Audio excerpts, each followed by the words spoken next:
గెలిచే అవకాశం తప్పనిసరి ఉంది అంటున్నాను. Okay, right. Thank you very much Bandaru Rammohan గారు. ఇప్పుడు ప్రస్తుతం ఒకసారి మనం వేణు యాదవ్ గారు, బీజేపీ నాయకులైనటువంటి వేణు యాదవ్ గారు కూడా మనతో జాయిన్ అయిపోయారు. కాబట్టి ఇప్పుడు ప్రస్తుతం వేణు యాదవ్ గారు మీ ఫోన్ మ్యూట్లో ఉంది, కొంచెం అన్మ్యూట్ చేసుకోండి సార్. ఒకసారి వీడియో ఆన్ చేసుకొని మీరు ఒకసారి స్క్రీన్ మీదకి రండి ప్లీజ్. అలాగే ఇదే సమయంలో వేణు యాదవ్ గారు, నా మాట వినబడుతుందా అండి మీకు? ఒకసారి మీ వీడియో ఆన్ చేసుకొని ఒకసారి ఇప్పుడు ప్రస్తుతం ఏదైతే ఢిల్లీలో మీరు ఎక్కారు అంటే ప్రస్తుతం బ్రహ్మాండంగా విజయం సాధించారు ఢిల్లీలో, అదే ఊపుతోని ఇప్పుడు బీహార్లో కూడా తనకు సంబంధించిన సత్తా చాటడానికి బీజేపీ వర్గాలు ఎవరైతే ఉన్నారో పెద్ద ఎత్తున ప్రయత్నం చేస్తున్నది. అక్కడికి మీ అనుబంధ సంస్థ అయినటువంటి ఎవరైతే ఉన్నారో ఆర్ఎస్ఎస్ కానివ్వండి, వేరే వాళ్ళు కానీ చాలా పెద్ద ఎత్తున గ్రామాలలో తిరిగి కూడా బీజేపీ అనుకూల వాతావరణాన్ని సమకూర్చే పనిలో ఉన్నారు. ఈ నేపథ్యంలో వచ్చే ఎన్నికలలో బీజేపీ ఎలాంటి స్ట్రాటజీ చేయబోతుంది?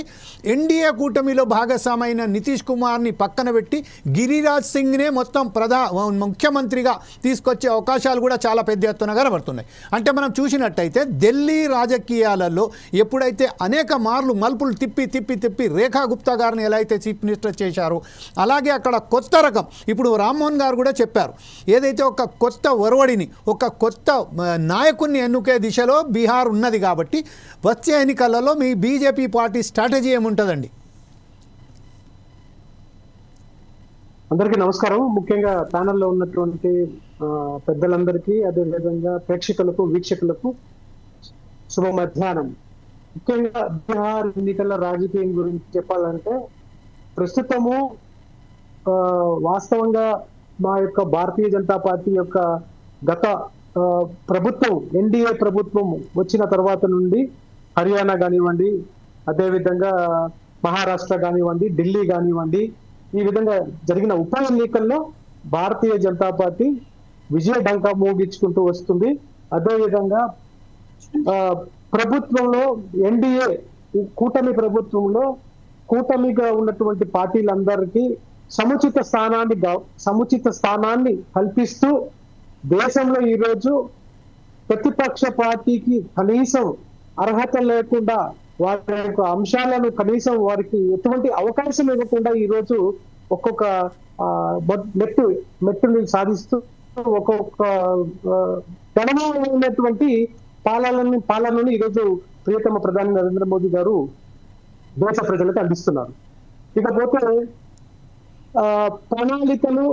సార్, మీ వాయిస్ కొంచెం కట్ అవుతుందండి, మీరు వాయిస్ కట్ అవుతుంది. కాబట్టి if you don't mind year ఫోన్స్లో మాట్లాడే బదులు డైరెక్ట్ మీరు ఆడియోలో మాట్లాడండి, డైరెక్ట్ మాట్లాడండి సార్. ఇప్పుడు ఓకేనండి? ఇప్పుడు ఓకే. మీరు కొంచెం ఎదుటి వచ్చి మాట్లాడుతున్నారు కాబట్టి that's okay. Right sir, please go head. ప్రణాళికలు, సంబంధిత వ్యూహాలు బీహార్ ఎన్నికల విషయంలో ఆలోచిస్తే భారతీయ జనతా పార్టీ చాలా స్పష్టమైనటువంటి నిర్దేశితమైనటువంటి ఆలోచనలో ఉంది. ఇప్పుడే చెప్పినట్టు బీహార్ అనేది ఒక రకంగా ఆలోచిస్తే దాదాపు 13 కోట్ల మంది జనాభా కలిగినటువంటి రాష్ట్రం. అదేవిధంగా ఇందులో కీలకమైనటువంటి విషయం ఏంటంటే, వినిపిస్తుందా కదండి నా పాట? వినబడుతుంది, చెప్పండి, మీరు మాట్లాడండి. కీలకమైనటువంటి విషయం ఏంటంటే కుటుంబ పార్టీలు, కుటుంబ నేపథ్యం కలిగినటువంటి పార్టీలు, ప్రాంతీయ పార్టీలు ఉన్నాయి అక్కడ చాలా. మీకు ఒకసారి గమనిస్తే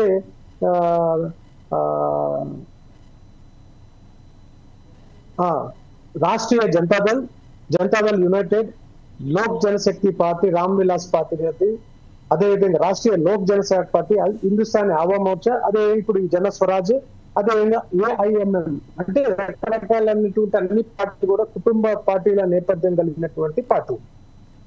వీటన్నిటినీ ప్రస్తుతము భారతీయ జనతా పార్టీ కూటమిలో ఉన్నటువంటి నితీష్ కుమార్ గారితో ఆల్రెడీ మనము కూటమిలో ఉన్నాము కాబట్టి సంబంధిత అభివృద్ధికి సంబంధించినటువంటి బడ్జెట్ కేటాయింపులు కూడా సంతృప్తికరంగానే బీహార్ కి గత బడ్జెట్ లో కూడా కేటాయించడం జరిగింది.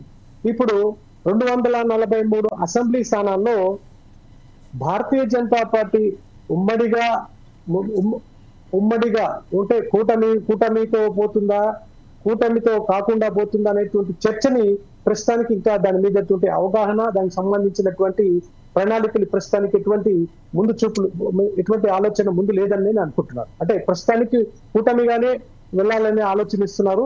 ఎందుకంటే గతంలో ఇటీవల మీకు బీహార్ ముఖ్యమంత్రి నితీష్ కుమార్ గారు కూడా నేను భారతీయ జనతా పార్టీని అదే విధంగా వదిలి చాలా తప్పు చేశాను, ఇక నేను భవిష్యత్తులో నేను భారతీయ జనతా పార్టీ వదలపెట్టను అనేటువంటి ఆలోచన ఇటీవల కూడా ఒక స్టేట్మెంట్ మనం ఇవ్వడం జరిగింది. సో ఇక పోతే అక్కడ కాంగ్రెస్ ఏదైతే మన ఆయన యాదవ్ పార్టీ ఉందో ఆ బీహార్ లో ఉన్నటువంటి కాంగ్రెస్ పార్టీ, అదే విధంగా తేజస్వి యాదవ్ ప్రస్తుతం లీడ్ చేస్తున్నటువంటి తేజస్వి యాదవ్ పార్టీతో యాదవుల సామాజిక వర్గంగా, అదే విధంగా ముస్లింల సామాజిక వర్గంగా 13% ఉన్నటువంటి ముస్లింల ఓట్లు, యాదవుల ఓట్లు.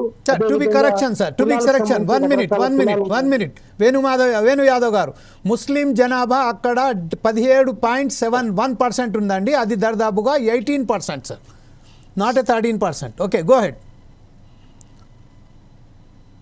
18% అంటే దాదాపు కీలకమైనటువంటి ఓటర్లు ఉన్నటువంటి సందర్భాన్ని మనం ఒకసారి గుర్తు చేసుకోవాలి. ఇక్కడ ఇటీవల వక్ఫ్ బోర్డు బిల్లు కూడా ప్రవేశపెట్టడం జరిగింది. దానికి సంబంధించి వాళ్ళు ఏ విధమైనటువంటి ఆలోచన ఇస్తున్నారు అనేది కూడా మనకు ఒక కీలకమైనటువంటి పాయింట్. దాని మీద మనము ప్రజల్లో ముఖ్యంగా అంటే మనకు ఉమ్మడిగా కూటమితో బీహార్ లో ఎన్నికలకు పోతున్నామా లేదా అవన్నీ పక్కన పెడితే మనము ప్రజలలో కీలకమైనటువంటి వక్ఫ్ బోర్డుకి సంబంధించినటువంటి ఇది నష్టం లేదు, ఇది ఈ విధమైనటువంటి వక్ఫ్ బోర్డు బిల్లు వల్ల ఈ విధమైనటువంటి లాభాలు ఉన్నాయి, ఈ లాభాలలో పేద మైనారిటీ వర్గాలకు మేలు జరుగుతుంది అనే విషయాన్ని పార్టీ గ్రౌండ్ లెవెల్లో కానీ తెలపగలిగి అదే విధంగా సంబంధిత మీకు ఆల్రెడీ తెలుసు ప్రతి రాష్ట్రంలో కూడా ఇప్పటి వరకు ఎన్నికల విషయాల్లో అండర్ గ్రౌండ్ వర్క్ అంటే మీకు Bharatiya Janata Party external work ground లో చేస్తే అండర్ గ్రౌండ్ వర్క్ చేస్తున్నటువంటి మా రాష్ట్రీయ స్వయం సేవక్ RSS బీహార్ రాష్ట్రంలో చాలా వరకు కష్టపడగలిగితే ఇప్పటి వరకు కష్టపడినటువంటి మిగతా రాష్ట్రాల్లో జరిగినటువంటి విజయం కంటే కూడా చేసినటువంటి ప్రణాళికల కంటే కూడా ఇంకాస్త మెరుగ్గా పనిచేయగలిగితే ఖచ్చితంగా వ్యూహాల ఫలితంగా ఖచ్చితంగా అధికారంలోకి రావచ్చు అని చెప్పి నా యొక్క ఆలోచన. Okay, thank you very much. ఇప్పుడు ఒకసారి భీమ్రావ్ నాయక్ గారి దగ్గరికి వెళ్దాం. కాంగ్రెస్ అధికార ప్రతినిధి